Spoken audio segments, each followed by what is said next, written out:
श्री कृष्ण भगवान की जय।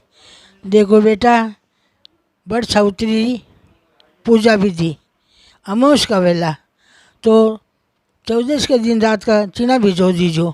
धोला चीना हो, सफ़ेद चीना हो, कालोटा चीना नहीं, सफ़ेद चीना भिजो दीजो। सावित्री पूजा करने जाओ तो ना कुंकू है, चावल है, चीना है, गुड़ है, मोली है, सब या सफ़ेद सूत है, कसुमल कपड़ो है, पंकी है, हवा गाल दक्षिणा है, ले जाइजो।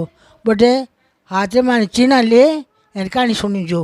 हाथ में चीना ले कहानी सुनी जो।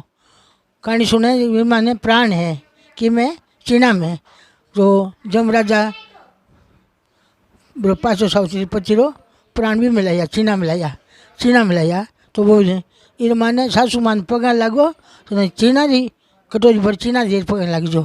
पति ने खुआईजो, बच्चा ने खुआईजो। कच्चा चीना खुआवना हो, बीजोड़ा खाना है। बीम कहीं उम्र बढ़े। सावित्री सत्यवान ने भगवान पाछा लाया तो चीनो जियो। चीना तो प्रसाद जियो, जैसे वो बैठो होगो। चीना में प्राण है तो पति की रक्षा करे। चीना पति ने खानो, टाबरा ने खानो, आप ही खानो, सासू मान कटोरी भर चीना तो कल्पनो जनो। वो काम से जरूर करियो। बोल शिवान की जय।